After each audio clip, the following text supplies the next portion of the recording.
I'm Rick Kaler. Thanks for joining me. The high costs associated with healthcare in the United States are up 48% from 2013. Those high costs are obvious to anyone who scrutinizes a medical bill. A study conducted by the Commonwealth Fund in January of 2023 compared U.S. healthcare costs with those in other major developed nations, the majority of which have some form of universal health care. The U.S. was the most expensive. On average, an American spends more than $10,000 annually on health care, which constitutes a staggering 17.8% of our gross domestic product, GDP. In contrast, citizens in other developed countries spend just over $5,000 per year, almost half, which is a median of 11.5% of their total GDP.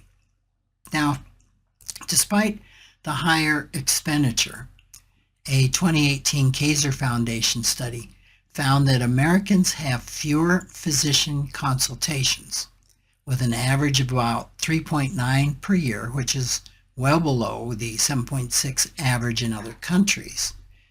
That's almost half. American hospital stays also averaged 6.1 days compared to an average of 10.2 days in other nations. Again, not quite half. The Kaiser study also looked at the costs of expensive drugs and various medical procedures such as angioplasty, coronary bypass surgery, MRI exams, colonoscopies, appendectomies, and knee replacements. For example, costs in the U.S. were noticeably higher, and just one example was a single knee replacement averaged $28,000 here in the U.S. compared to $16,000 in Australia. So what do Americans receive in return for our considerable spending? Our healthcare system tends to foster more innovation than many others, including medical research, biotechnology, innovative drugs, medical devices, gene therapy, and regenerative medicine. Yet, despite the substantial financial investment, the United States has the lowest life expectancy among the 8 highest income countries. Well, we can't end the story there, which many in the media do. Any comparison of a country's health care costs must also consider any differences in tax burdens.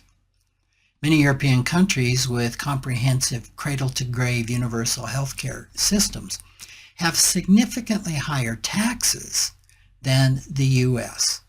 Among the 34 members of the Organization for Economic Cooperation and Development, the U.S. ranked 6th for the lowest taxes.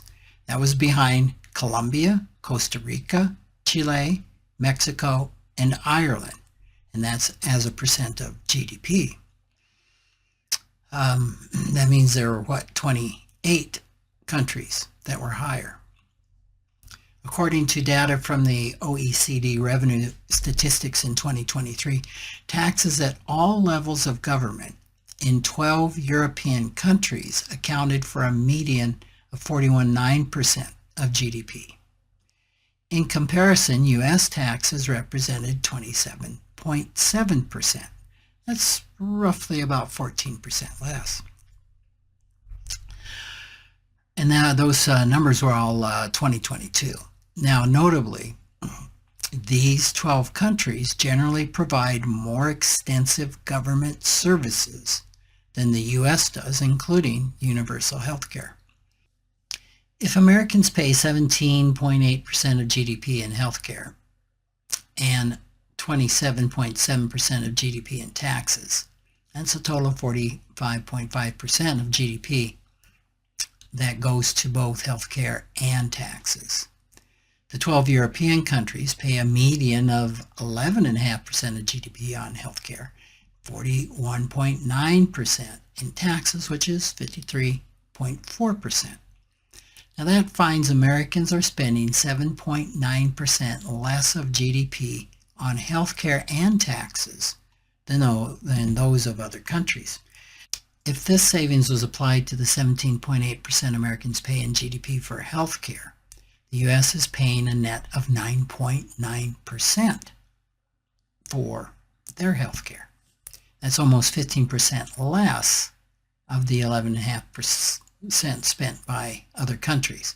So overall, this means Americans could pay 15% more on taxes and medical costs just to be equal in spending with these 12 countries.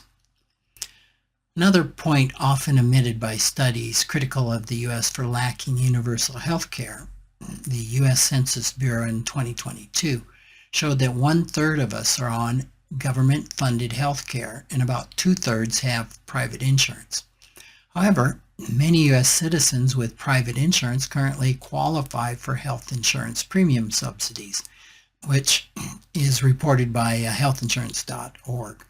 For instance, a family of 4 in Rapid City, South Dakota with an income of under $118,000 a year would qualify for a subsidy. And let me be clear about one thing.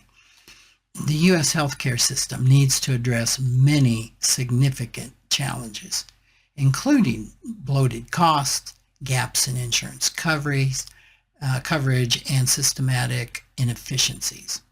Yet when we factor in the relative tax rates in the U.S. and other developed countries, our healthcare costs start to look like a good deal. Thanks for listening.